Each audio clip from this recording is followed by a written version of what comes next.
Buenas tardes. Muchísimas gracias por tomar el tiempo de venir con este clima que ha sido como que parece que no viene con la alca, pero lo más importante es que queremos que esta conversación sea como una visita, sea totalmente con el tono de conversación, siéntanse con la libertad de interrumpirme de vez en cuando. Gracias a todas las primas que están llegando. Ya estoy mirando. Qué bueno que nos dilatamos un poquito más. Pero bueno, lo que quería comenzarles dándole una introducción que muchos de ustedes conocen ya. Iliana Emilia y yo somos hermanas. Las dos somos artistas interdisciplinarias, visuales. Tenemos muchas cosas en común, pero siempre hemos capitalizado en nuestras grandes diferencias. Y creo que eso va a ser parte de cómo el proceso de colaboración comenzó. Es sobre esa celebración de las grandes diferencias, pero también los puntos en común. ¿Qué tú crees?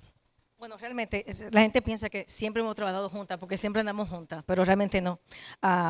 Nuestra primera colaboración oficial fue ahora para Pixport, cuando hicimos Agua Firme, y parte de la idea era, bueno, nos invitaron y nos pidieron, ¿ustedes creen que pueden hacer una colaboración juntas? Entonces, Cheresada y yo nos miramos, pero claro, pero sabíamos, por ejemplo, que Cheresada y yo vivimos hablando. Todo el mundo, y todo el mundo, me imagino que mucha gente lo sabe. Vivimos hablando. Y a veces hablamos de lo mismo, de los mismos temas, los mismos símbolos. Y cuando hacemos el trabajo es completamente diferente. Siempre. Y yo creo que eso es una cosa que mamá siempre nos apoyaba en el hecho de que ella quería que fuéramos lo más diferentes posible siempre. Y nunca hubo comparación, era simplemente celebración a la diferencia. Y cuando hicimos esta colaboración, realmente fue sentarnos y realmente no había ni siquiera que planearlo mucho. Yo sabía lo que Cheresada iba a hacer, más o menos. Cheresada sabía cómo yo iba a terminar, con colores muy calmados, todo muy azul, y Cheresada con sus dorados locos, y sus colores de movimiento. Sí, pero habían puntos en comunes muy importantes, como es el punto de movimiento. Tanto Iliana Emilia y yo, en nuestra obra siempre está el elemento memoria. Para nosotros es muy importante la idea de contar historias. Eso sí es muy importante para nosotros. Y cómo mantener esa historia viva. Y eso se ha convertido en lo que nosotros llamamos, nosotros somos como como los protectores de la memoria. Y eso pasó cuando hicimos una exhibición, donde estuvimos las dos también, y no fue colaboración, fue dos exhibiciones diferentes, pero sí nos dimos cuenta que ese elemento dentro de todo siempre estaba presente. O sea, era memoria, movimiento, porque tanto Iliana Emilia como yo nos movimos de una isla a otra, de la isla de La Española a la isla de Manhattan. Y la experiencia en Estados Unidos nos hizo entender no solamente que tenemos un alma de peregrinos, pero siempre tuvimos siempre un pie aquí y un pie allá. Y también entendimos que cuando tú sales de tu país, tú tienes que ser un embajador de tu tierra. Entonces, una gran responsabilidad. Y todo eso ha sido siempre muy importante, y eso como que ha creado esta plataforma muy importante de contar las historias que nos haga diferente, pero que también nos una al globo completo. Entonces ahí entró el hecho de Agua Firme, porque entonces nos pusimos a hablar en la cocina, tomando café, porque en mi casa hay que se hace el desayuno. Entonces, vamos a tomar café todo el mundo, entonces empezamos a hablar, ¿dónde está ese punto de movimiento, de memoria y nuestra fascinación con el cruce del Atlántico? Que es algo que tanto Iliana Emilia como yo siempre discutimos, porque tenemos tanto cuento de familia, entendemos que hay una ligación muy grande con Europa, y una parte muy específica de Europa, también una parte en África, y hay una parte que es lo que nosotros somos, el resultado. Entonces ahí pensamos, agua fluye, firme significa algo que está bien plantado, pero nuestra agua, en nuestro modo de ver, es que nosotros siempre estamos en constante movimiento. Entonces es un concepto de tierra que está siempre en movimiento, en flux. Y como una exhibición que tú tuviste, Chesa, que se llamaba Cuando el mar es mi tierra. Ah, sí, When This Is My Land. My Land. El mar es mi tierra. No, una de las cosas también que era súper interesante era que, por ejemplo, la memoria es súper importante para nosotros. Pero Sherezade tiene una memoria colectiva. Sherezade piensa en la historia, en las historias del pueblos enteros, de la religión. Mientras yo realmente estoy interesada en la historia, en la memoria individual. Realmente, Sí. para hacer memoria colectiva se necesita el individuo, porque sin individuo no hay comunidad. Hay que comenzar con uno. Y yo siempre estoy como atrás de las cámaras. A mí se me llama la atención cuando pasa algo grande. Yo siempre pienso, ¿qué habrá pensado esa persona que hizo decisión ese día? ¿Qué habrá pasado si ese día esa persona hubiera cambiado de opinión en el último momento porque le llegó una memoria de algo, se sintió mal? Entonces, ¿cómo realmente es tan circunstancial hasta los grandes momentos? Entonces, pero Sherezade entonces es El Imperio Romano. El Imperio Romano y tú. Romano. Sí, entonces siempre tenemos como ese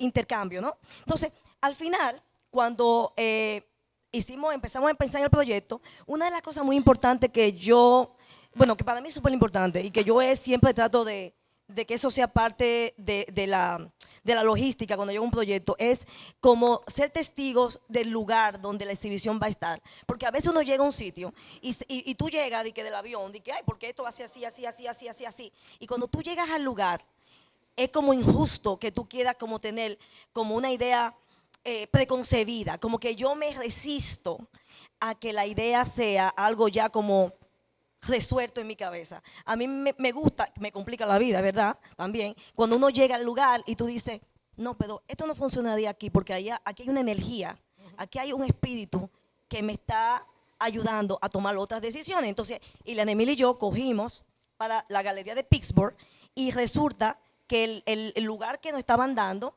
era la rotunda. La rotunda, este es un cuento muy bueno, porque este cuento de la gente esta que hicieron todo copiado. Bueno, buenísimo. Resulta que la curadora, a mí me encanta ese cuento, la curadora encantadora me dice, bueno, cuando ustedes llegan a la universidad, el edificio más, que tú estás en el Renacimiento, tú te sientes que tú estás con los Medici. Digo yo, bueno. Entonces se llama The Frick Collection. Y hay un Frick Collection en New York. En New York. Y tiene una colección espectacular. Y yo digo, ok, entonces ya Emily y yo llegamos. La Universidad de Pittsburgh es hermosa. Y claro, súper, tú sabes, llueve mucho, parece que tú estás en Londres.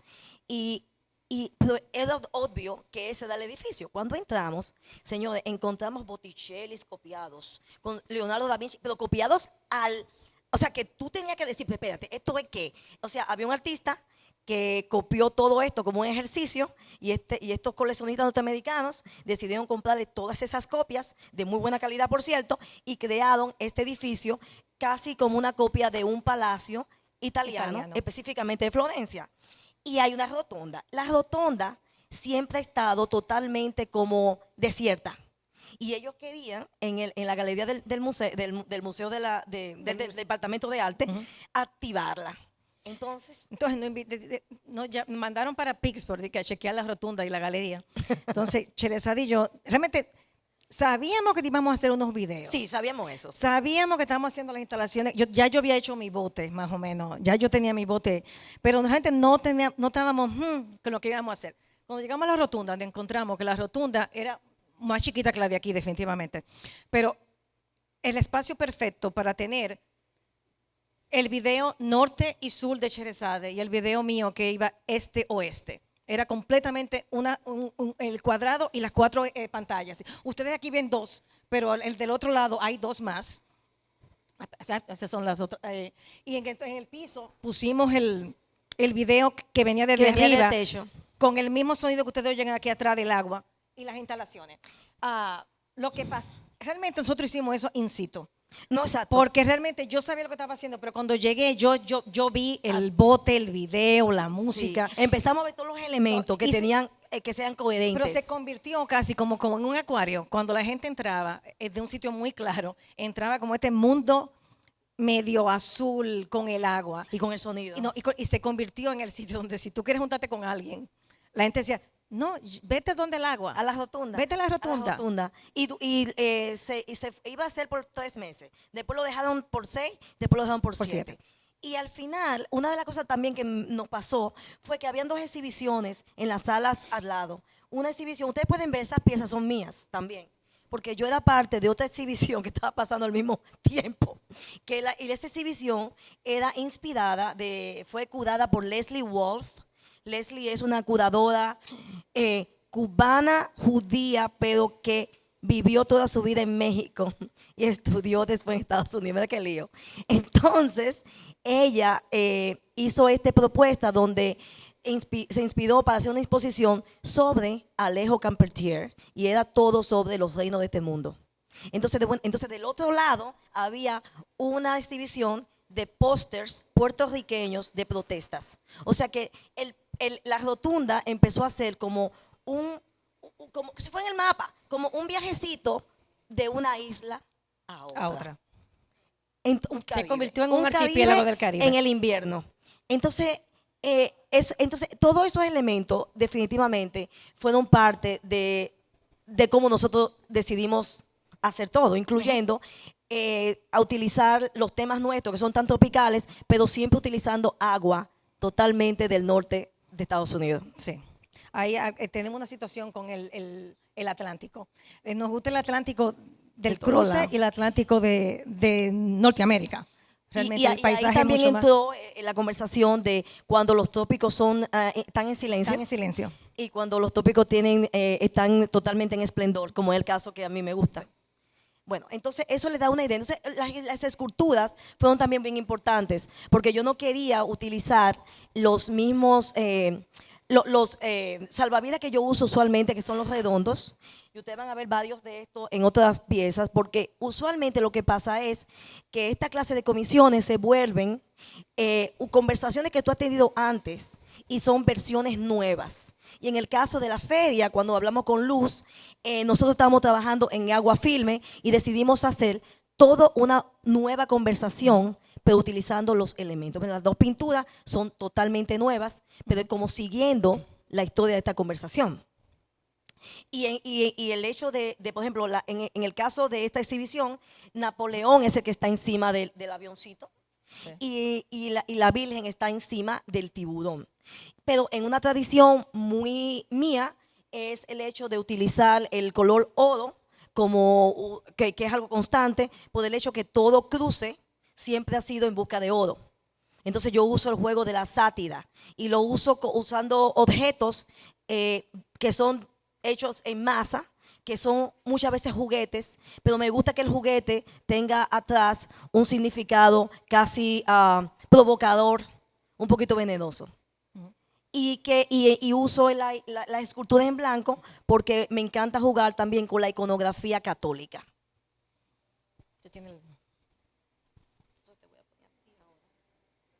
Entonces, en el caso de mi canoita, yo he trabajado con barcos hace mucho tiempo. Realmente yo siempre pienso que yo tengo que buscar los sketchbooks, porque realmente mis sketchbooks son la Biblia. Yo hice barcos de papel de tamaño 8 pies por 8 pies de hace muchísimo tiempo. Siempre me ha interesado el mar, aunque mi silla realmente es mi símbolo más icónico, definitivamente. Pero en este caso, hablando cuando Chelsea y yo hablamos de que la historia nuestra fue una historia marítima. Llegamos aquí por mar y vivimos en un archipiélago. El mar es sumamente importante. Yo me di cuenta que mi sillita, que es realmente un objeto sedentario, porque se sienta y cuando tú tienes una silla, tú tienes un sitio específico, se ha pasado la vida moviéndose de un sitio a otro. En el caso de la silla dominicana, el diseño es europeo. La artesanía del diseño del sillón es una artesanía africana y la madera es de la española. Ya de por sí, la silla dominicana nos cuenta de una ADN que nos cuenta la historia de nosotros mismos. Por esa silla también viajó, aunque ahora es de aquí. Entonces, esa idea de que mi silla favorita se ha pasado la vida también de un sitio a otro, en el Mediterráneo, en el Atlántico. Y si vamos al Caribe, todas las islas del Caribe tienen la misma sillita. Y si vamos al sur de Estados Unidos, es la misma sillita, pero eso también cuenta la historia de que nuestra historia está tan ligada a todas. nosotros somos únicos, pero realmente somos similares. Y en el caso de mi silla, yo hago mis propias instalaciones. La silla es de madera nativa de los indígenas Lenape ¿Lenape? Lenape Lenape. de Nueva York. Pero me fascina el hecho de usar materiales nativos de donde estoy. Si hubiera estado aquí, la hago de una madera completamente dominicana. Pero me fascina esa combinación de la artesanía de un sitio, el diseño del otro, el material del otro. Porque realmente eso es lo que somos. Somos una acumulación de historia. Y me fascina que en un objeto tan sencillo como parece, yo puedo contar mucho. Y las tres tienen los diseños de las sillas diferentes, porque comprando sillas dominicanas toda mi vida, ninguna silla tiene el tejido igual. Si la compro en Santiago es un tejido diferente. Si la compro en el San Cristóbal fueron diferentes. Si la compré en Dajabón fueron diferentes. Que me indica o asumo que posiblemente eso también cuente de dónde vinieron en África. De qué cargo de esclavos de África llegó esa artesanía y ese patrón que nos puede contar de dónde también nosotros venimos. Entonces, realmente, por eso yo siempre ando con mis tres, que es mi número, la Trinidad, yo, myself and I, en inglés, qué cosa tan grande. Pero realmente siempre ando con, yo le llamo mi memoria ancestral a mis muchachitas. Y con esa idea también de la materialidad, de dónde vienen los materiales que usamos, es algo también que se vuelve muy importante con el hecho del dorado, como yo le digo. Pero también, por ejemplo, las esculturas que estoy haciendo ahora, que son esculturas que ha sido un nuevo... no lo estoy haciendo en arcilla, no lo estoy haciendo de la manera tradicional, sino que estoy haciendo, porque me encanta el concepto de hacer productos que pueden ser que se pueden hacer en masas y transformarlo. Porque me encanta esa idea de que siempre esa anomalía. Entonces empecé a trabajar y tenemos en la casa un 3D printer, un printer de objetos de 3 dimensiones. Y resulta que el material que estoy usando para todos mis personajes aquí, mi Virgencita y mi Napoleón, son hechos de yuca, papa, maíz, casabe y resina, todos de este lado del Atlántico. Entonces eso justificó que yo utilizara ese material, porque entonces es parte ya de la narrativa de mi trabajo. Entonces, vamos a seguir. Ok. Estos son fotografías de la producción. Yo tengo son dos videos, yo solamente estoy presentando acá uno, pero hay un video que ustedes van a ver al final que habla mucho, bueno, alude mucho al concepto de acumulación y de paisajes híbridos, que es vital para mi discurso. ¿Y tú?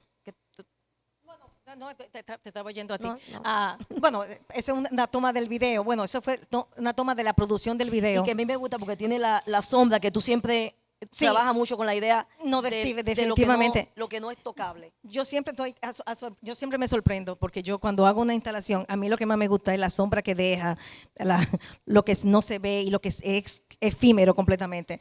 Pero en este caso, bueno, siempre...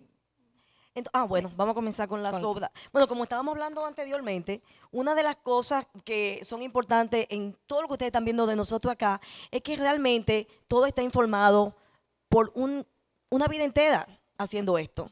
Y realmente la conversación se vuelve más larga y más larga y más rica, porque cada día que pasa algo, tú como que entra otros elementos al discurso, pero definitivamente son informados por otras piezas. Esta pieza es una pieza pública que realmente este concepto, espérate, no, que yo pensé que había otra pieza de esa, bueno, no importa. Esa pieza pública es una pieza que se llama The Liquid Highway, que sería en español la autopista líquida.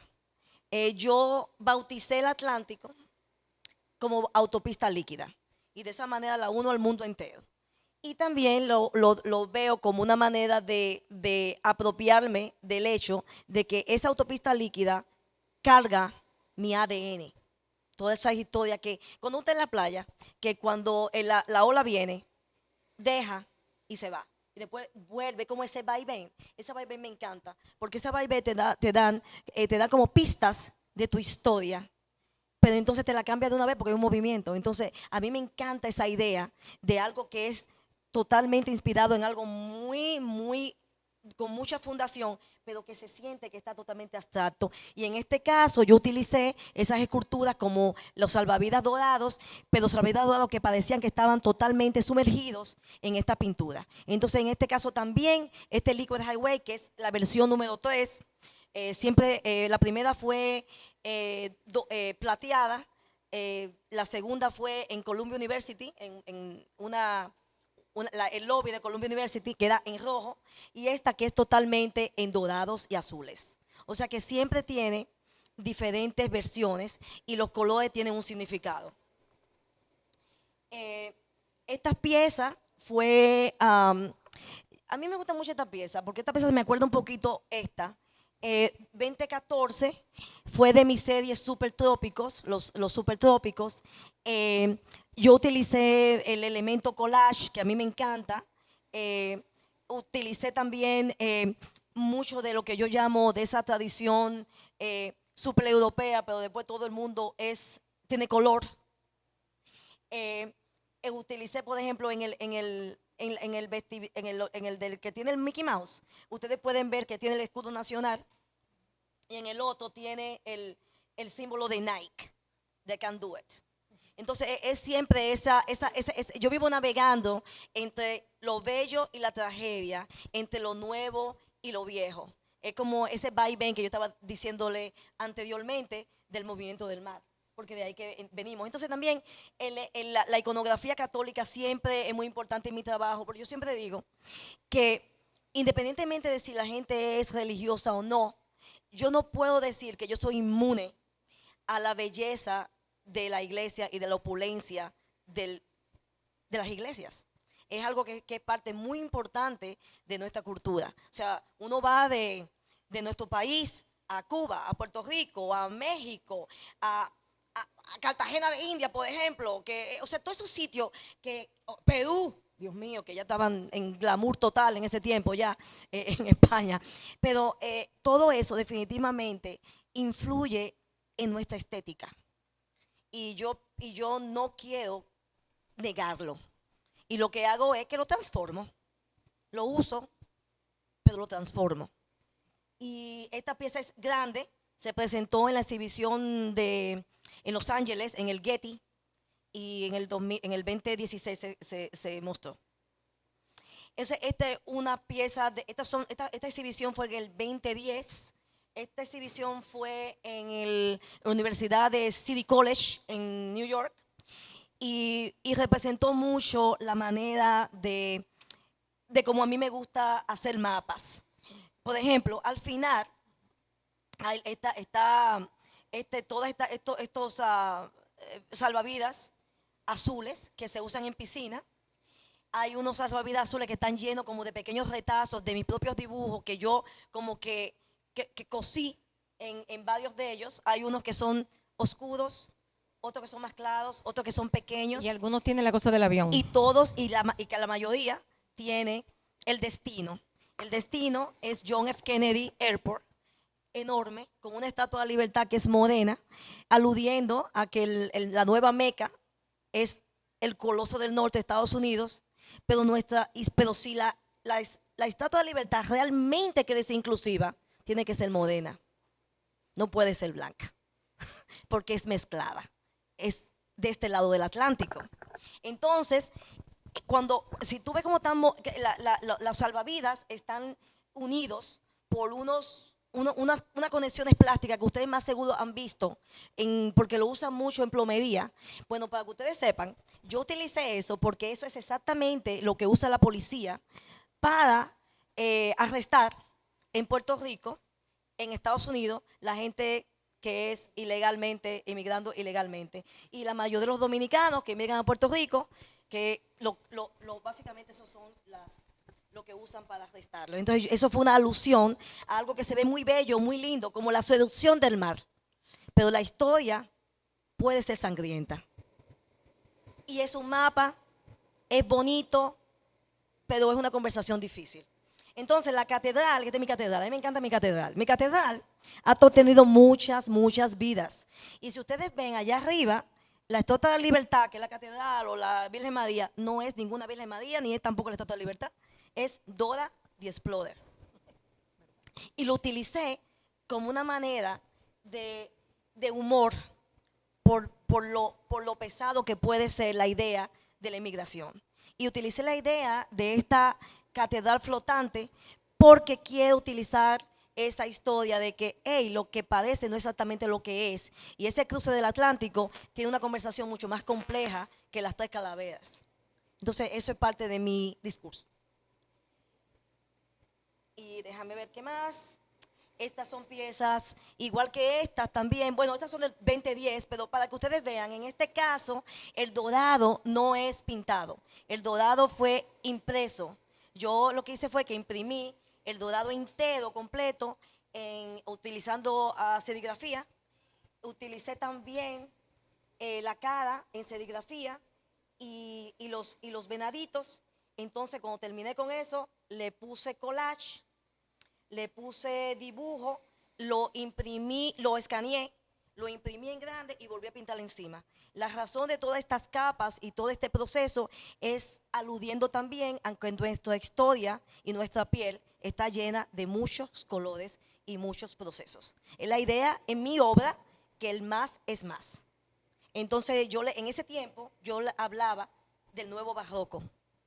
Es un nuevo barroco. Y también utilicé, como ustedes ven, la imagen del niño de color dentro de un marco colonial con George Washington, y entonces con una curita, como tratando de mantenerlo en silencio, o sea, aludiendo a la idea de la colonización, la falta de libertad. Y por ahí podemos seguir una conversación que no es tan buena. Pero eso le da una idea de cómo está todo ligado y cómo todas esas piezas que hace tiempo que yo las hice están en conexión. Esto fue el 2006, en el 2006. Bueno, eso se presentó en el 2006, pero realmente la idea fue en el 2004. Fue una exhibición que tuvo instalaciones de video, que es algo que a mí me parece muy importante, porque yo cuando estaba pequeña, me encanta el film, me encanta el cine, y entiendo que el cine son pinturas que se mueven. Entonces yo siento que cuando yo tengo una exhibición que tiene muchas cosas que contar, muchas veces incluyo video por eso. Y en este caso yo estaba muy apasionada con las comunidades en New York, pero específicamente la comunidad dominicana. Y por 3 meses me pasé haciendo entrevistas a dominicanos que viven en Estados Unidos, en New York específicamente, preguntándole cuáles eran sus expectativas cuando llegaron. Y la mayoría me decía, gente me contaba, que a mí me decían que en Nueva York había dinero en la calle, que había oro por todos lados. Otra gente me decía, bueno, yo vine a trabajar y a hacer un dinerito para comprarme tierra no sé dónde. Y a mí me parece interesante porque en la parte alta de New York, que está la comunidad dominicana más grande en esa zona, hay tantas historias muy diferentes. Por ejemplo, mi experiencia fue muy diferente. Yo vine a estudiar, yo siempre estaba en la parte downtown, y las historias de uptown a mí me apasionan, porque en el proceso de mi vida en New York, a mí me encantan las estadísticas, igual que Eliana Emilia, a nosotros nos encantan los mapas. Y me encanta oír la gente hablando, y las conversaciones me inspiran.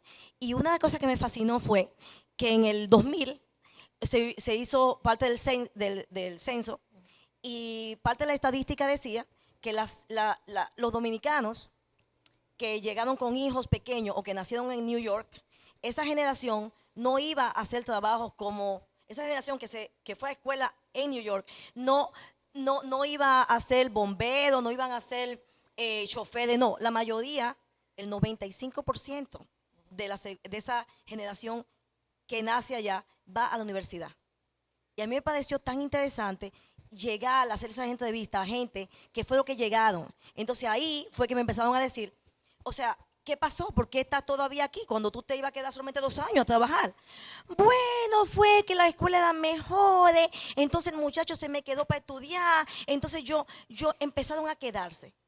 Y la ciudad toma sabor por esa gente, porque si no se vuelve una ciudad pasada de tiempo, sin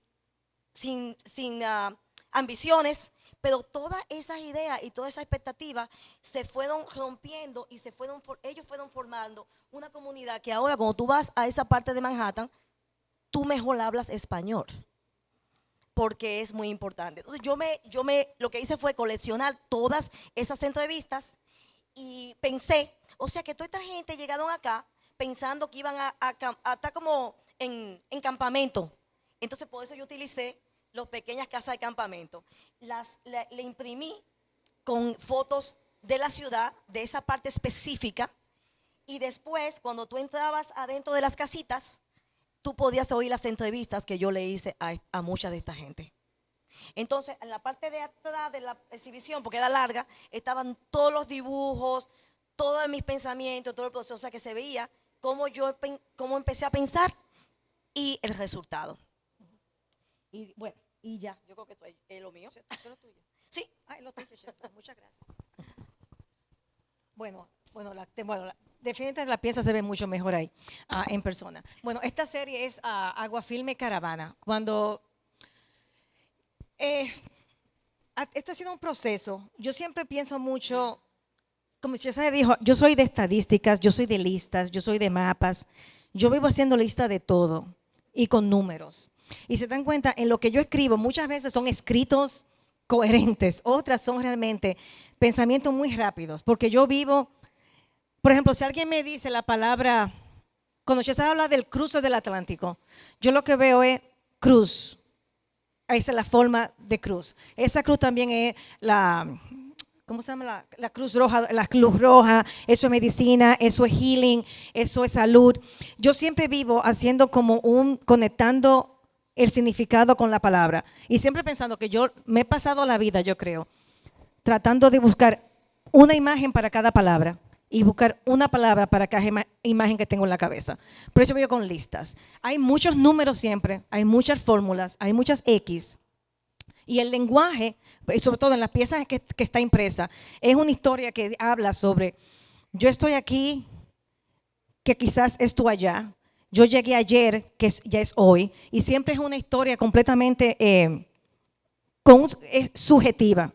Todo es relativo en mi escritura, porque yo siempre pienso que no hay nada absoluto. Incluso cuando hablo de repetición, porque vivo repitiendo el mismo símbolo, incluso las mismas palabras, no es porque yo repito, es porque la única forma que yo puedo tener control de la palabra, del significado y de encontrar las interpretaciones posibles es si la sigo repitiendo, porque cada vez más que la veo, incluso la silla, cada vez que la veo más veo algo diferente de ella. Entonces se convierte en mi proceso de crecimiento y de evolución, es por repetición. En el caso del material, toda mi obra en los últimos 10 años, más o menos, ha sido con café. Por lo menos 10 años. Ha sido con café. Y yo uso el café dominicano. Yo hago mi espresso en mi greca y debe de tomármelo, lo uso como pintura. Y yo realmente, bueno, hoy no ando, pero yo ando en jeans toda mi vida. Mi mamá se dio cuenta de que yo iba a vivir en un mameluco la vida entera. Y a mí me dejaron usar jeans porque mi mamá decía, es que es lo único que ella usa. Pero el índigo siempre ha sido importante. Y el índigo y el café vienen a mi trabajo de una forma muy interesante. El café, yo siempre lo veo como que es un olor, un aroma y un sabor que a mí lo que me trae memoria. Y me trae memoria, y cuando me trae memoria, no solamente me trae que me acuerdo de cosas, es que, por ejemplo, cuando alguien te invita a su casa a tomarse un cafecito, te dejan entrar a su espacio íntimo. Esa domesticidad, esa confianza de yo entrar a un hogar íntimo, es la misma forma que yo lo pienso. Cuando tú entras a mi casa, a mi estudio, tú entraste. Bueno, si tú me caes mal es otra cosa, pero el hecho, generalmente cuando tengo un cafecito, generalmente hay una conversación que lleva emoción, tiene una historia de familia, hay algo personal. Y cuando mi abuelita falleció, Cherezade y yo estuvimos recibiendo muchos pésames en la casa de ella. Y me acuerdo que todo el mundo entraba, se sentaba en la mecedora, yo me tomaba un cafecito con ellos y me contaban muchísimas historias que yo no sabía. Yo pensé que yo sabía de mis tres abuelitas muchísimo, hasta que me di cuenta que en los pésames yo me sentaba y yo dije, voy a tener que grabar a esta gente, voy a tener que coger mi libretica, porque eran historias, historias, historias. Historias que son mías, porque realmente es mi pasado. Que han hecho mi presente y que definitivamente van a pasar el futuro. Pero el café siempre así, y entonces el café realmente, voy a presentar la otra del café. En esta, por ejemplo, la del café, esta pieza tiene café, aplateado e índigo. En la parte del café, ustedes se darán cuenta que cuando yo pinto con el café chorrea. Que es una de las cosas que me gustan del café. Es casi incontrolable. Y me fascina simplemente poner el café y el café cae. Pero lo que me encanta del derrame es que cuando alguien te lee la taza, que te predice el futuro. Yo realmente lo que veo es que yo estoy usando el café para acordarme del pasado. Estoy en el presente y la pintura de por sí tiene un futuro que yo no sé. Porque realmente es un futuro que también yo no lo puedo saber, pero alguien con la capacidad de leerlo lo puede hacer. O sea que yo estoy casi creando los tres tiempos con que yo siempre trabajo, pasado, presente, futuro, en un solo material. O también el café cambia de color, depende de cuánta agua yo le ponga. Yo estoy ahora mismo incluyendo a todo el mundo, todo tipo de piel, porque depende si es expreso, si es con leche, bueno, nunca con leche, pero si es muy claro, con mucha agua. El índigo, igual. El café era ¿cómo se llama esto? Una semilla. Una semilla realmente que viajó de este a oeste también, igual que yo. Sí. El grano, muchas gracias. Que vino de este a oeste. Cuando llega a un sitio, nosotros pensamos que el café dominicano es el mejor del mundo. Colombia tiene el mejor café del mundo. África tiene es un grano que llega a un sitio y se hace de él. Y además crece en todos los sitios. Es muy social y realmente habla de comunidad. Sí. Incluye a todo el mundo porque todos lo tomamos de diferentes formas. El índigo era un polvo completamente caro y de la realeza, que también viaja de este a oeste para convertirse en los jeans que yo uso todos los días de una forma utilitaria. O sea que algo que fue tan de precio se convierte en algo de todos los días. Igual que la silla. La silla era un objeto que solamente la gente con poder y ricas y se sentaban en los tronos. La gente se sentaba en el piso. También va de este a oeste, como nosotros, se convierte en un símbolo de comunidad. Donde hay una silla, hay dos. Y si hay dos sillas, hay una comunicación porque tú no estás solo. Y si estás solo, porque hay una ausencia, era porque había una presencia en algún momento. O sea que todo ese tipo de interpretaciones y posibilidades es lo que hace mi trabajo. Yo realmente me paso la vida maquinando, maquinando cosas, ¿qué habrá pasado? Y cuando uso todo ese tipo de formulitas que yo uso, es que yo vivo midiendo cosas. Hay silla alta, silla chiquita. Me fascinan las distancias. Yo le llamo las distancias desconocidas. Yo siempre pienso que ahora mismo Cherezade y yo tenemos 2 pies, más o menos, como 20 pulgadas entre ella y yo, pero la distancia emocional es imposible de contar, de medir. Imposible. Y en parte de mi trabajo es esa, cómo yo medir la parte emocional. Yo puedo decir que esa silla son 3, pero las 3 personalidades de esas 3 sillas es imposible para mí definirlas o describirlas. Pero yo sí sé que esas 3 sillas son 3 personas sumamente importantes para mí. Esa es mi homenaje a mis 3 abuelitas, por cierto. Esta pieza es una de las primeras que yo hice, bueno, de 2010, no, 15 más o menos. Es una interpretación de una de mis instalaciones. Realmente yo hago muchas instalaciones y en el caso de esta, a mí me fascina la historia de, por ejemplo, cuando hace un árbol de familia, al revés, comienzan con 2 personas y esas 2 personas se unen y se arma un reperpero de lado y lado y lado y lado. Entonces se arma como un abanico para abajo. A mí me gustan los abanicos para arriba, porque yo pienso que de 2 personas hay tantas consecuencias y tantas historias y tantas, incluso para llegar a los de abajo tenemos que tener como acumulaciones de historias. Sí. Y a mí realmente me fascina, por ejemplo, mucha gente sabe que yo vivo coleccionando fechas. Y yo, por ejemplo, voy al cementerio, a la cosa de la familia, y yo vivo tirándole fotos a la fecha, porque a mí me fascina la fecha y las circunstancias. Como que alguien se nació en tal año, conoció a aquella persona, se casó, pero esa persona nació en tal año. Entonces, todo ese tipo de informaciones que parecen muy banal a veces, para mí son patrones en mi cabeza. Situaciones. Entonces yo me digo, ¿qué pasó en el año que esa persona nació? Y lo especial que es alguien conocerse con otra persona y llevarse bien. Todo lo que tuvo que pasar, por ejemplo, para que mi mamá y mi papá se encontraran a la Universidad de la UAS en ese año, cuando mamá debió estudiar literatura o filosofía, casualidad. Pero todo esa momentico o cosas que pasan, esas circunstancias es lo que a mí completamente me llama la atención y me fascinan. Esa es la pieza que estuvo en el Centro de Arte Español, Centro Cultural de España. Sí, pero la otra pieza es que es el sketch de aquella. Sí. Es enorme. Esta pieza es enorme. Esta pieza es más grande que eso. No, esa pieza es 12 pies de alto y 6. O sea que son 12 pies por... Sí, yo trabajo muy grande. Sí. Realmente, porque yo siempre pienso que las historias son muy grandes, entonces no puedo quedarme chiquito.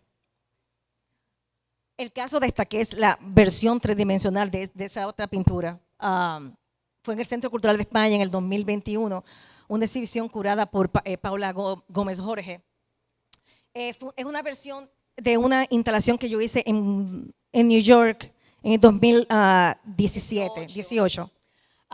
Lo que me interesa en este caso, la primera versión de esta pieza no tiene la sillita en el piso para nada. A mí me fascina la idea de que nosotros, la relación que tenemos con las personas o con los pueblos, yo no lo creo que sea por ni pasaporte ni por fronteras.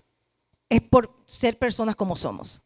A mí no me gustan ni banderas ni nada. No porque no creo que sea necesario ni algo, pero realmente para mí son divisiones. Y siempre pienso que si todos nos lleváramos súper bien, si todo el mundo pensara en la parte emotiva de las relaciones, no solamente en interés de tierra, de interés político o gobiernos que hacen fronteras dividiendo.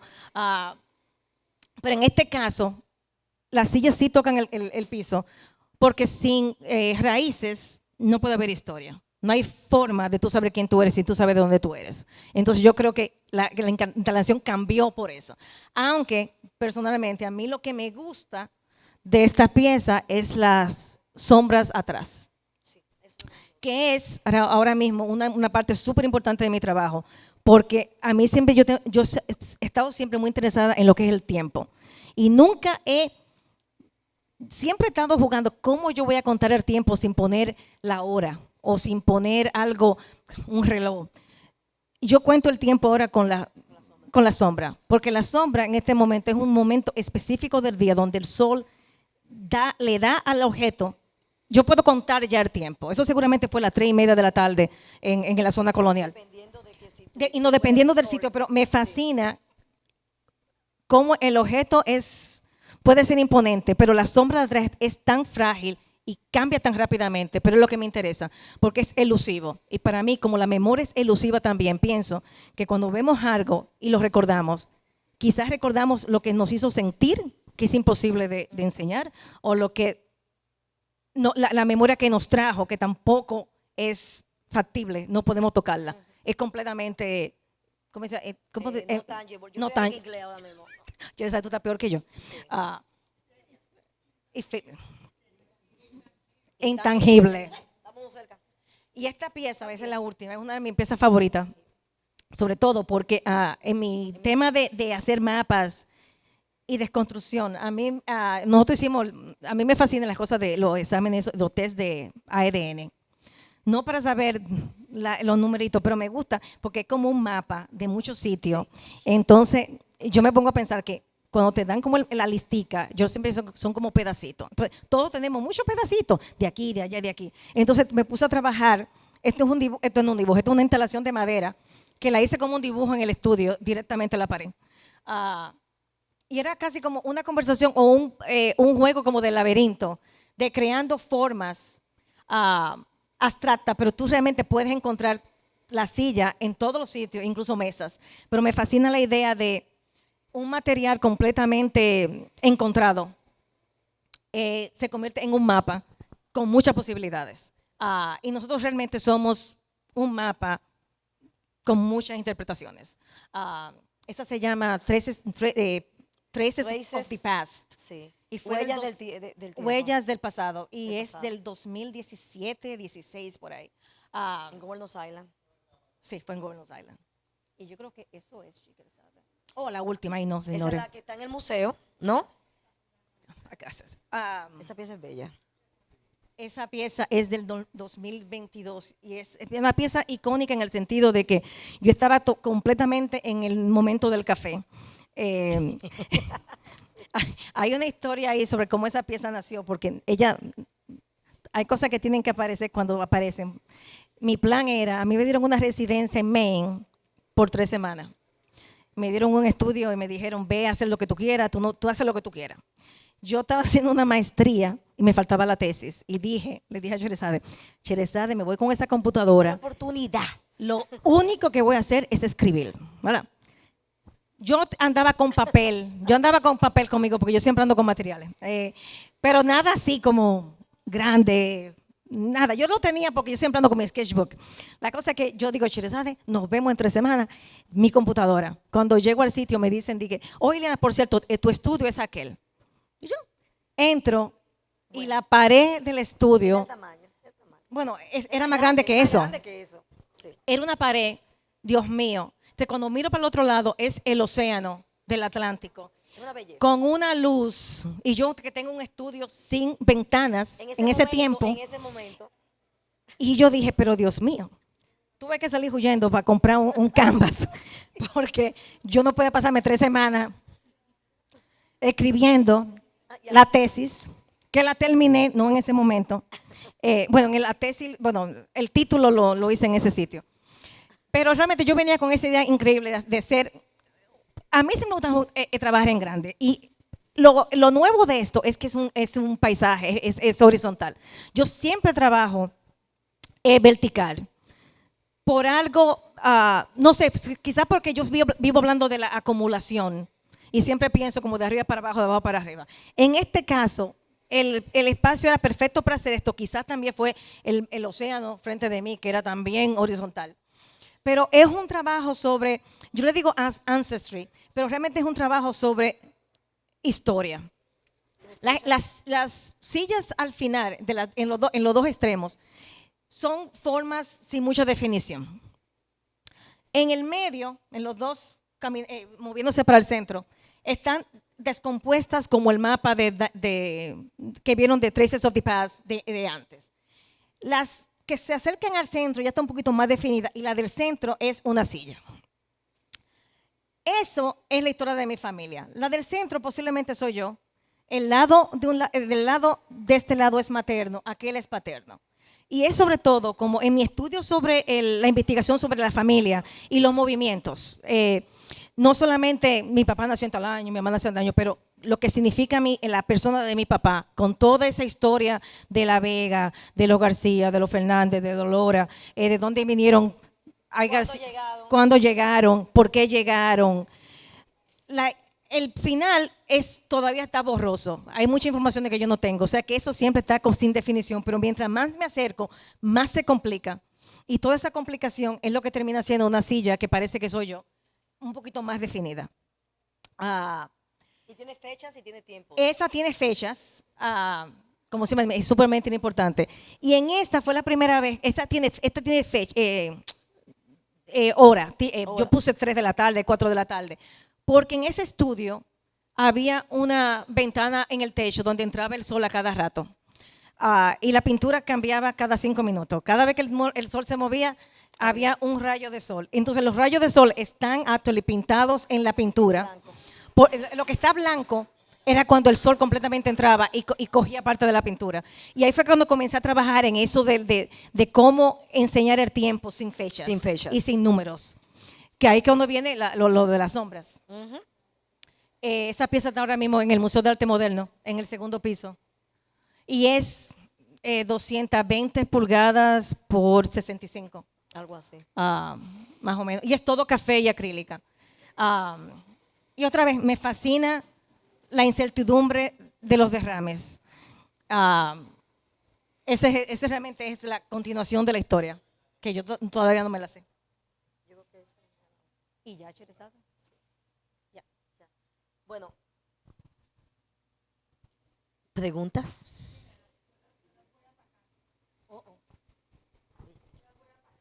Ay.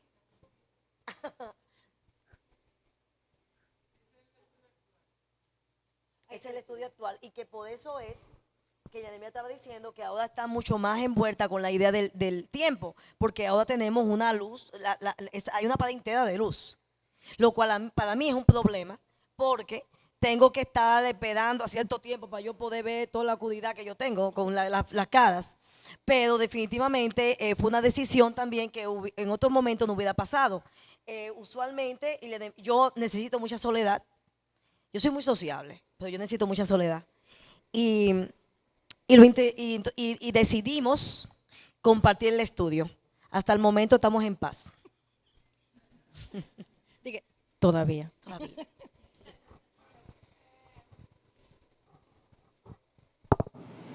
Yo pienso que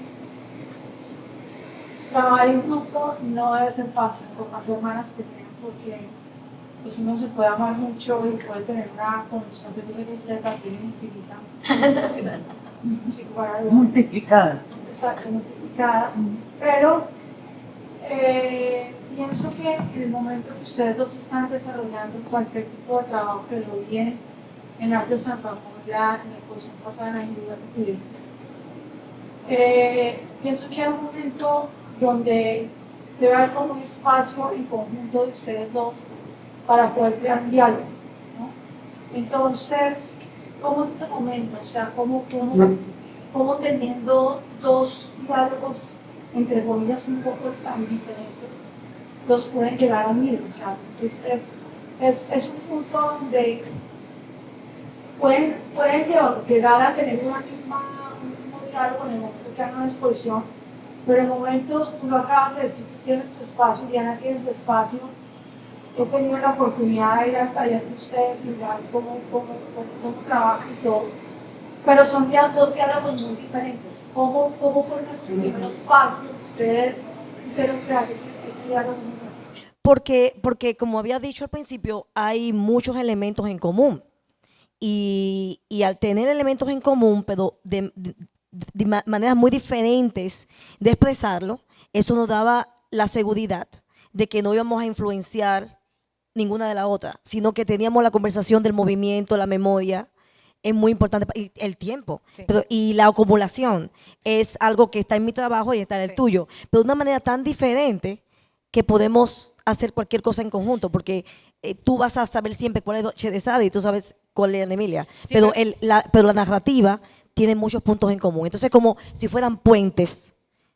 Entonces, tú sabes, Y eso es lo que también yo veo. otra cosa que yo siempre he pensado es que realmente Cherezada y yo nunca trabajamos al mismo tiempo en el mismo sitio juntas. Nunca. Cherezada trabaja de día o cuando el sol se le va para que pueda ver la pintura. Yo soy una persona de noche. Yo no escribo tampoco con gente. Cuando yo escribo, yo estoy fácilmente montando bicicleta. Sí. Y realmente cuando nos juntamos, no nos juntamos de que vamos a sentarnos, vamos a hacer nada. Yo no trabajo con Cherezada. Cherezada tiene su reguero de un lado, yo tengo el mío del otro. Pero ¿sabe? Entonces nos juntamos para decir, mira, manita, yo estoy pensando que lo que voy a hacer es esto. Sí. Entonces ella me dice, tú sabes una manita, yo estaba pensando, ¿qué tal si yo voy a hacer tal cosa? Y nos separamos otra vez y volvemos y nos chequeamos. Y cuando Y nos preguntamos cosas, pero realmente sí, y en la producción de los videos, Sí. que el pobre William es el que sufre, porque mi esposo William siempre parte del mapa. Él es el técnico. Él es el productor, el que es más pragmático. Y usualmente siempre vemos las cosas de esa manera, de que hay ciertas cosas que, espérate, eso es demasiado tu voz. Tenemos que poner, en este caso, como estamos colaborando, esto es demasiado tu símbolo. No, tenemos que encontrar una manera de unirlos. Y en la manera que lo hicimos con los inflados y el barquito, tuvieron diferencias, pero había movimientos similares. Entonces es un juego. Por ejemplo, los videos se hicieron en el mismo laguito, y al mismo sitio, tiempo. Y al mismo tiempo. Y Ustedes a toda esta nueva generación, gracias, a toda esta nueva generación de artistas dominicanos que yo sé que siempre un artista tiene como su escuela o su referente o al artista que haya admirado. Todos estos estudiantes de Chabón, de las diferentes escuelas de bellas artes en República Dominicana, ustedes saben que a nivel internacional ahora están funcionando mucho lo que son los colectivos. Sí, sí. Muchísimo los colectivos. Entonces, ¿cuál sería el consejo que ustedes le están dando a toda esta nueva generación de artistas jóvenes dominicanos por si van a querer trabajar en colectivos, como si van a querer? Porque yo siempre digo que cada ser humano puede poner un grano de arena muy diferente al otro. Sí. El que uno no lo sabe, el otro lo sabe o viceversa. Entonces pienso que eso es algo que se ve mucho en Cuba y la verdad yo lo he admirado mucho a través de muchísimos años. Entonces, ¿cuál sería el consejo que ustedes le darían a toda esta generación de talento dominicano que viene en camino, que es muchísimo? La verdad que vale la pena y más de la mano de todas ustedes, de todas las artistas que ya son consagradas en el país, puedan también apoyar a todas estas nuevas generaciones, porque de ahí es donde verdaderamente depende que una raíz siga. En el momento que haya ese recelo y no haya esa unión y no haya ese acompañamiento y abrazo de los artistas consagrados, ahí es donde todo lo que va quedando de un país se va quedando atrás. Estoy súper de acuerdo con lo que tú acabas de decir, súper de acuerdo. Yo creo que, voy a hablar de colectivo, pero voy a hablar también de legado y de una historia que continúa. Para mí es vital, y ha sido vital en mi sobrevivencia como artista, la comunidad. Y la comunidad que te diga, no me gusta. No sea la persona que te diga, sí. O sea, y ahí voy a entrar con el colectivo. Iliana Emilia y yo hemos sido parte de colectivos, un colectivo que actualmente fue muy enriquecedor. Y yo creo que lo más importante en un colectivo es que todo el mundo tenga un punto de vista diferente. Y yo creo que lo más aburrido y más horrible es cuando todo es homógeno, todo el mundo tiene el mismo tono. Entonces es muy fácil. Yo creo que es muy importante en el mundo nuestro de provocar, de ser, de que todo sea un reto, porque el reto inspira. Lo dijo un proverbio chino en algún momento: los momentos de desastres están llenos de oportunidades. Y cuando tú tienes un colectivo y tú empiezas a tener conversación con otro artista que tú sabes que no pueden escapar del arte, porque esta profesión no es para los que sufren del corazón, básicamente tú te enriqueces. Eso para mí, y yo que me importa tanto la generación que viene nueva, yo doy clase, soy de Alto de Chabón, del grupo de Alto de Chabón, es para mí muy importante. Yo siempre digo, siempre envuélvanse con gente que son capaces de decirle no me gusta. Les voy a tocar algo sensible.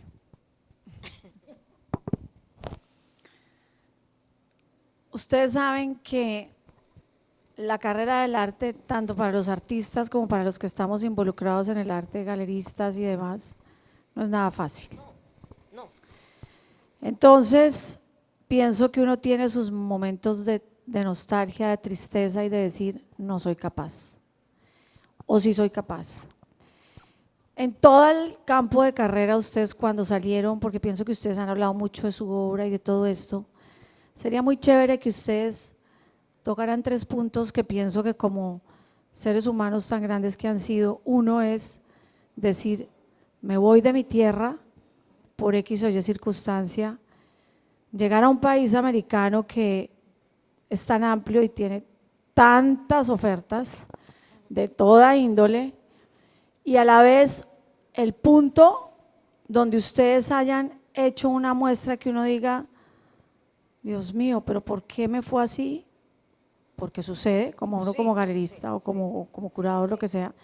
Y el de la cúspide, no sé si cogieron los 4 puntos.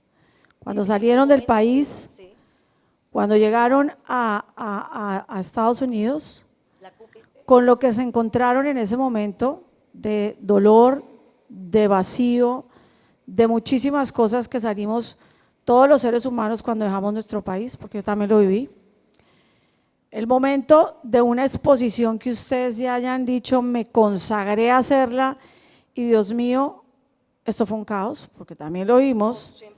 Y el momento donde dice, wow, la cúspide. Compartan esto, el por qué, para todas estas generaciones que vienen de artistas, todo lo que uno escuche o lo que uno aporte a las demás personas le va a servir para su vida, ¿no? Wow. Dios mío, déjame pensar. Bueno, yo creo que, bueno, ahora yo puedo quizás contestar la pregunta porque tengo ahora, puedo verlo desde lejos. Cuando yo me mudé de Santo Domingo a New York, yo fui a Parsons School of Design, yo iba para la universidad a terminar mi carrera. Yo estaba allá. ¿Cuál? Oh, no, realmente fue educación. No. Ese es el primero, o sea, ¿por qué decidiste me voy de mi país? No, fue educación. Yo fui harto de chabón, tuve la suerte de ganarme la beca para Parsons School of Design y fui a New York a terminar mi carrera. Cherezada ya estaba ahí. Ya yo había ido a New York antes y a mí New York realmente me fascinó.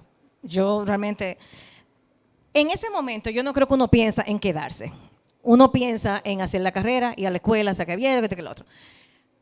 Pero realmente yo nunca, cuando me gradué, nunca vi yo no decidí quedarme, yo decidí no volver, porque realmente yo me sentía en mi casa, en New York.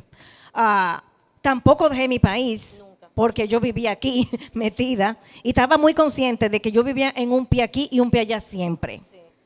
Y eso es algo que siempre ha pasado. Pero no fue una decisión tangente de que tal cosa, porque fue muy abierta, realmente. Yo entendía que la energía de New York iba conmigo. Yo también entendía, por ejemplo, que el trabajo que hice desde que llegué a New York era el trabajo que yo quería hacer. No creo que lo haya podido hacer aquí.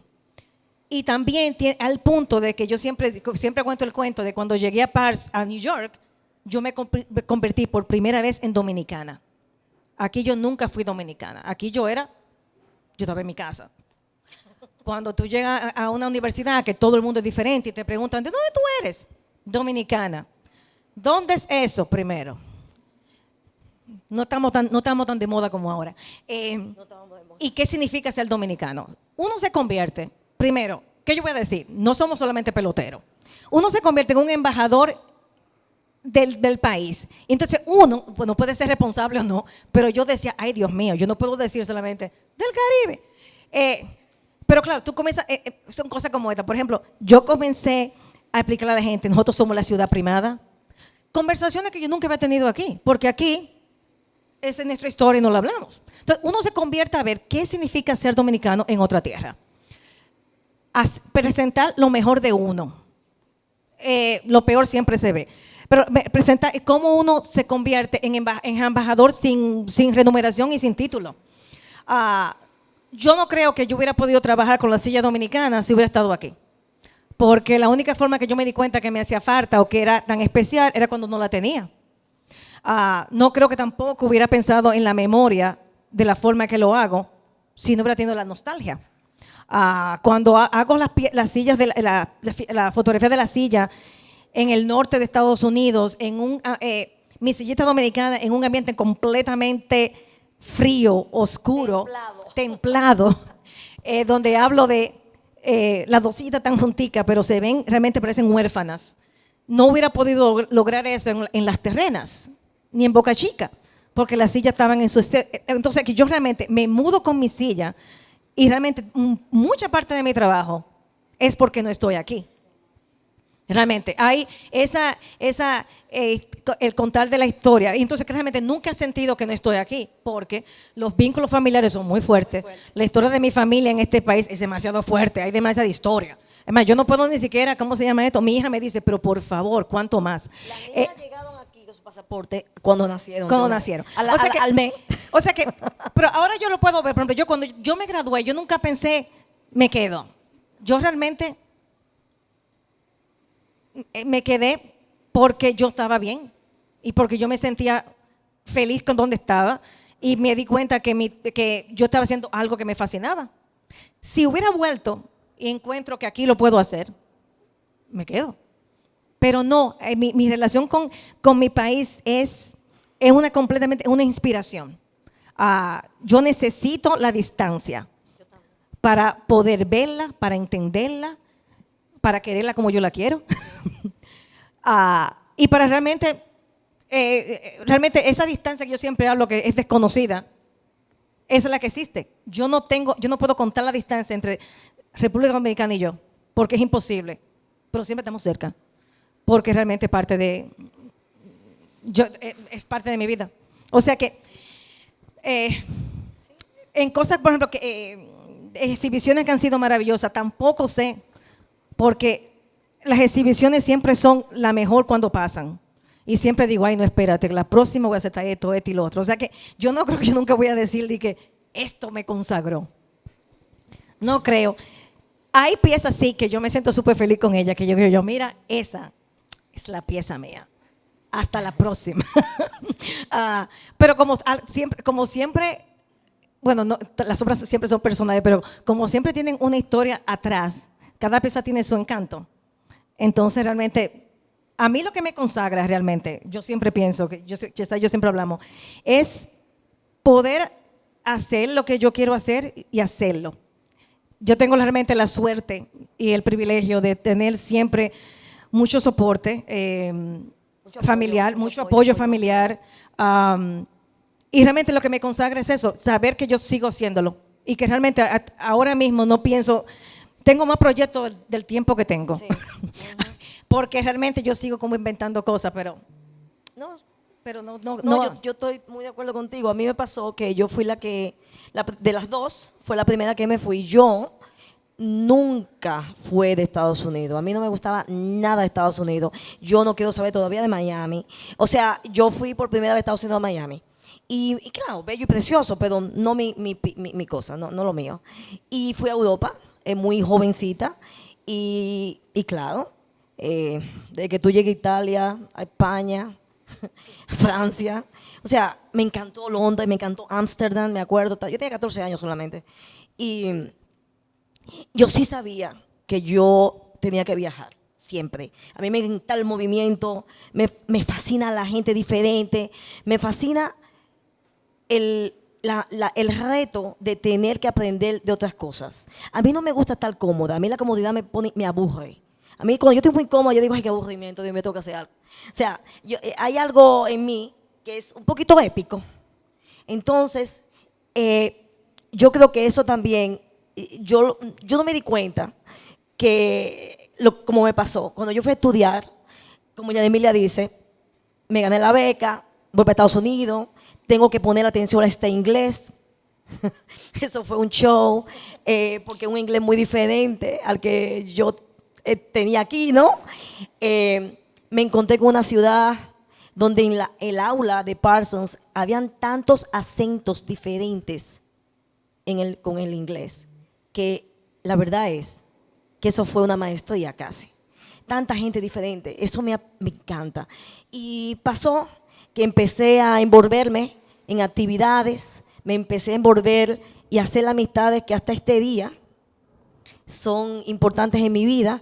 Algunas amistades que comenzaron en Altos de Chabón, en mi generación, que fue la segunda en Altos de Chabón, fue una generación muy internacional.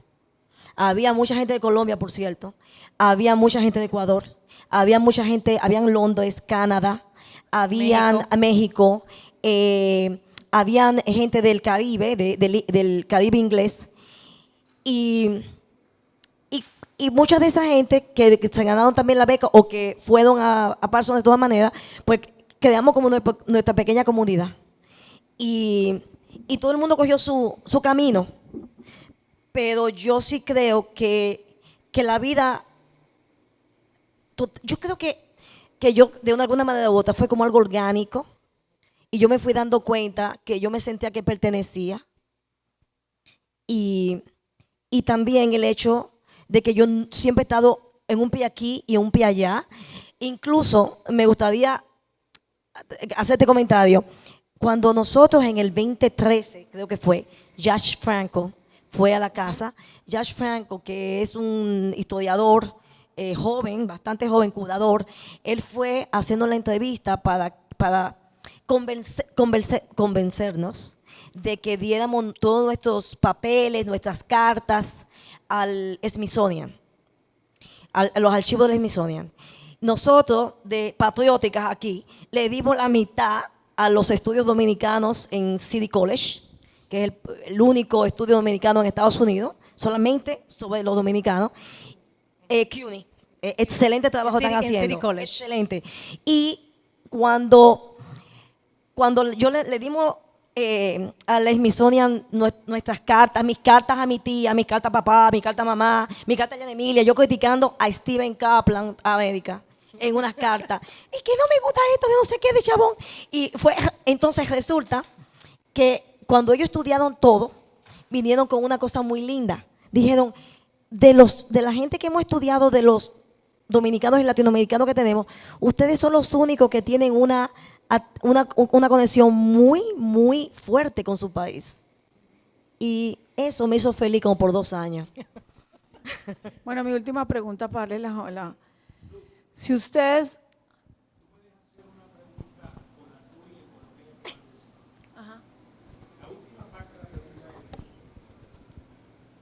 Aunque ustedes la han contestado, quizá no como yo la quiero escuchar. Yo voy a ser un poquito más agudo que Luz.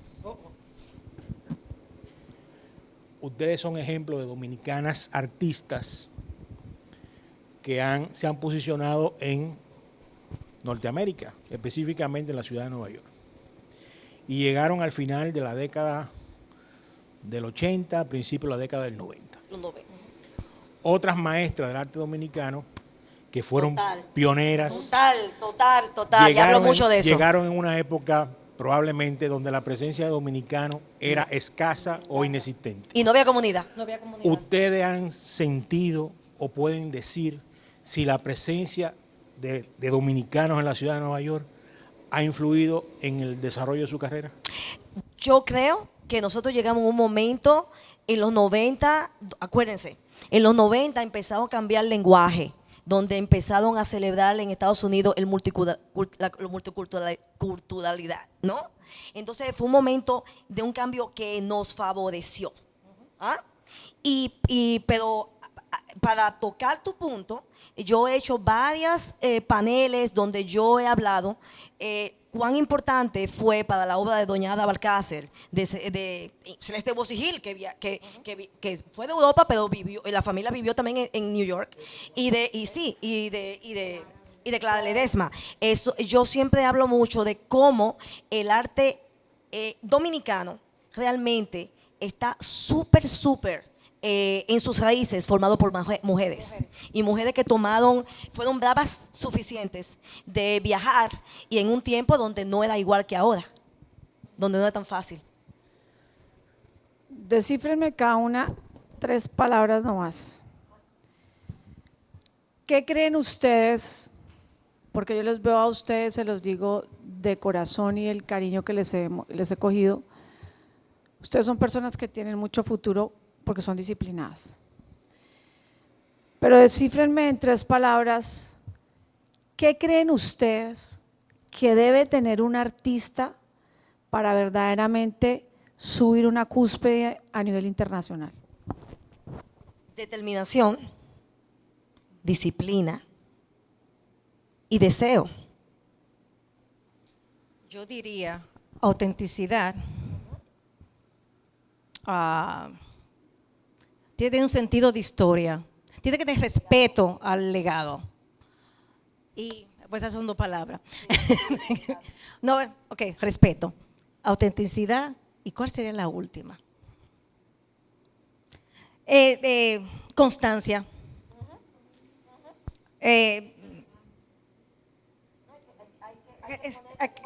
Hay que ser disciplinado, constante, determinación Y tú sabes qué, eterna curiosidad.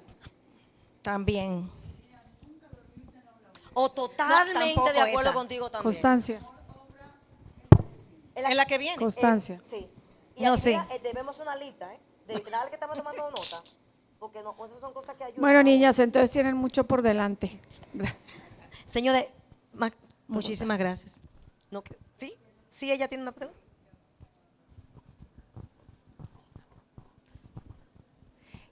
Bueno, en primer lugar quiero agradecer por este espacio. De verdad que gracias a la señora Altagracia que tenemos aquí, conocí su obra en Casa Mella Russo. Tuve de hecho la oportunidad de, digamos que explicarla a niños y fue para mí un honor, y conocerla a usted de verdad que me llena de digamos que muchas cosas, muchas emociones juntas. Pero mi pregunta es, ustedes han tenido la oportunidad, que no muchos artistas han tenido, de formarse profesionalmente en artes y han tenido el privilegio de salir digamos que de escuelas de arte muy privilegiadas, muy prestigiosas. Entonces mi pregunta es básicamente, ¿qué tan importante ustedes creen que ha sido para su carrera tener la formación profesional que han tenido, y qué parte ha sido, digamos que innato, o qué parte ha sido ya más intrínseco de ustedes o ha venido desde antes? Básicamente esa es mi pregunta. Bueno, es una combinación de cosas. Yo ahora mismo, cuando tú estabas haciendo la pregunta, yo solamente pensaba que cuando nosotros estábamos chiquitas, mamá tenía un carrito amarillo, un Vega. Y mamá se pasaba la tarde entera entre la clase de pintura de Chesa, de la clase de piano mía, entonces a casa de teatro a hacer teatro, o llegábamos al Teatro Nacional porque estamos ayudando a Anita a hacer un mural. Yo creo que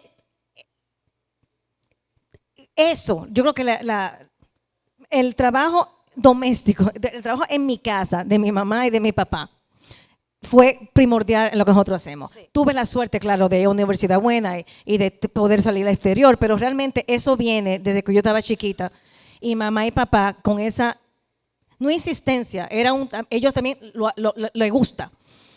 Yo realmente crecí en la Galería de Arte Moderno, que es el museo, y siempre cuento el cuento que cuando la abrieron al principio de los 70, un edificio maravilloso, todavía es, nosotros íbamos todos los domingos, porque el día del domingo, el día de la familia, y mi papá cogía ese día y salíamos a un restaurante. Nada caro, nada, era simplemente que ese día, el domingo, era para salir a comer afuera. Antes había que pasar por la Plaza de la Cultura. A veces era el Museo de Arte Dominicano, pero la Galería de Arte Moderno era el sitio. Yo pensé en mis 5 años, 6 años, de que era nuestra colección privada. Porque los domingos a las 10 de la mañana, ¿quién está en un museo metido? Yo no veía a nadie. Yo veía que el señor me saludaba. Óyeme, el guardia me saludaba con nombre. Y le dije, Emilia, que tiene que lo otro. Entonces yo estaba convencido que ese era mi corazón presolar. O sea que yo creo que para mí eso siempre ha sido muy importante. El hecho de que, que yo estuve expuesta al arte desde chiquita como una cosa normal. Es más, yo no quería ni siquiera ser artista porque yo pensé que todo el mundo era artista. Porque Sí, yo también pensaba que todo el mundo era artista. Sí, entonces me dijeron en la escuela que no, que el artista eres tú. Y ahí fue que yo me di cuenta que yo dibujaba quizás mejor que el otro, pero fue una cosa así. ¿No? Sí. Y yo siempre pienso que Pero tú sabes que yo también creo que, yo estoy de acuerdo contigo totalmente, yo creo que tuvimos la suerte de estar expuesta al arte, pero hay ciertas cosas que pasaban constantemente en casa, no solamente con mamá y papá, pero yo tengo mi abuelita, tenía 2 hermanas, entonces eran como 3 abuelas, y, y nosotros siempre íbamos a San Cristóbal, y lo que nosotros hacíamos para jugar, era contar historias y hacerla como teatro. Incluso yo me acuerdo que mi abuelita me ponía a mí a leer en harto. Yo me acuerdo que uno de los libros era las 1001 noches, uno de los cuentos, por ejemplo, Simbad el marino, toda esa clase de cosas. Pero yo no podía de que contarla de que, porque que Simbad hizo esto y aquello. No, yo tenía que decir, porque Simbad llegó.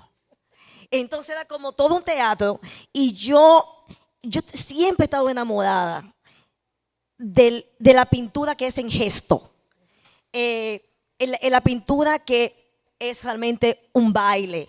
Y yo creo que ese amor por esa clase de cosas, pero son cosas que cualquier gente puede hacerla. Es simplemente como dejarse cautivar por la belleza de lo cotidiano, de contar un cuento. Y yo creo que esas son las clases de cosas que me hicieron a mí que yo no podía escapar de esta profesión. A mí me encanta lo bello. Yo aquí pensando. Bueno, señores, dígame.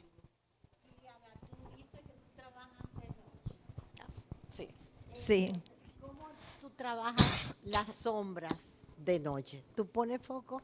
Bueno, ahora que tengo ventanas y tengo luz, he cambiado de horario. Ahora es muy temprano en la mañana. Ok. Pero realmente, generalmente, es siempre de noche. En el trabajo ahora nuevo, Con iluminación. con iluminación, pero no, ahora con el estudio nuevo estoy más en la mañana. Ok. Pero realmente mi hora siempre ha sido de noche. Esto ha sido como un cambio. Y yo soy de mañana. Tú eres de mañana. No, tú siempre eres de mañana. Pero no, ahora con la situación de la luz, Exacto. hago a ciertos cambios, pero yo a veces, yo me siento cómoda de noche, tarde, trabajando. Gracias y para felicitarla y qué orgulloso estamos de ustedes. Ay, muchísimas gracias. Muchísimas gracias. La verdad.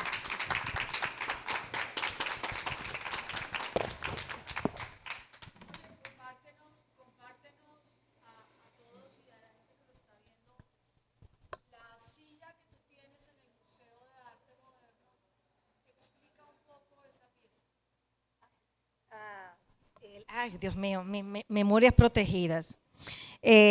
No la tengo la imagen.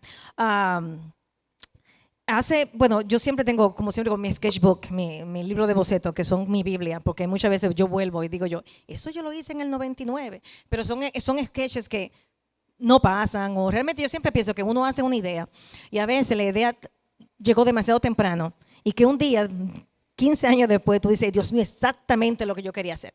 Entonces, como que renace.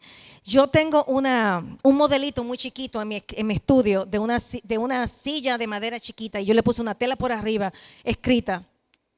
Le puse resina y parece como una acuarela. Esa sillita ha estado conmigo por 20 años y cada vez que yo voy de un estudio a otro la pongo en mi escritorio. Porque hay cosas que no siempre están en caja, pero ella va de mi escritorio a mi escritorio. Realmente, siempre ha sido mi favorita, pero nunca la he hecho. Cuando Luz llegó, la encontró y me dice, tienes que hacerla ahora mismo. Y yo, ay, sí, tengo que hacerla, que este, que lo otro. Y grande. Entonces retomé mi sillita. Pero yo creo que lo que pasaba con esa sillita, Luz, déjame contarte, es que lo que me faltaba era el texto. El texto realmente lo escribí yo hace muy poco. Y era sobre la memoria elusiva. Y es sobre, mira, cuando en la película, yo siempre estoy pensando en cosas de ese tipo, pero con la película, cuando la gente se va de viaje, pone una telita arriba de los muebles para protegerlos. Pero si ustedes se dan cuenta, esa telita siempre fina, transparente, se le cae agua, se daña. Yo no creo que cuide nada del polvo. Pero esa acción de tú tapar algo muy valioso para ti con algo tan frágil, para mí eso es nuestra memoria, que nosotros pensamos que recordamos todo y que no nos olvidamos de nada. y que, y que tenemos esa capacidad de saberlo todo, cuando realmente la memoria es tan elusiva y se va como el aire. Y realmente es como este pedacito de tela completamente transparente, pero que está, en el caso de mi instalación, con plástico. O sea que si tú la topas, es dura.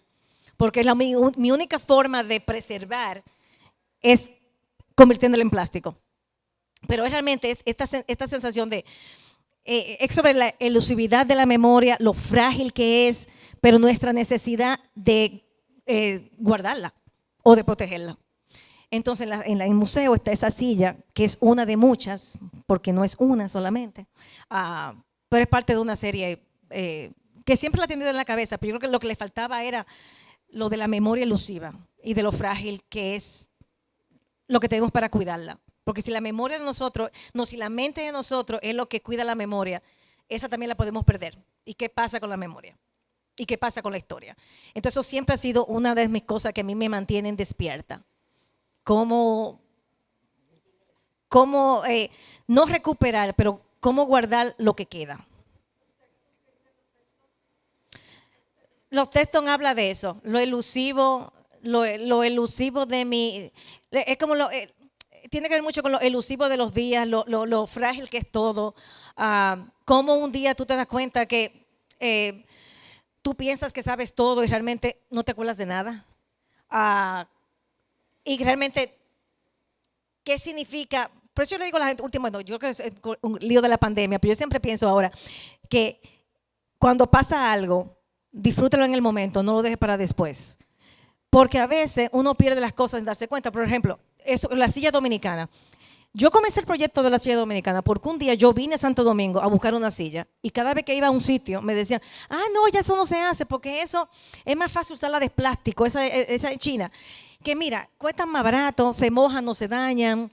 Nosotros usamos las de maderas, bellas y preciosas, para hacer fogatas.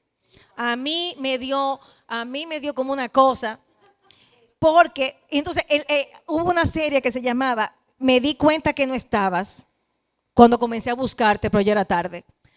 Y yo siempre trabajo con ese sentido de, a veces, sí, no, eso no es así, ahora. Porque realmente perdemos, en el caso de la silla, uno pierde tradición, artesanía, historia, la madera y sobre todo hacer una silla dominicana no es fácil.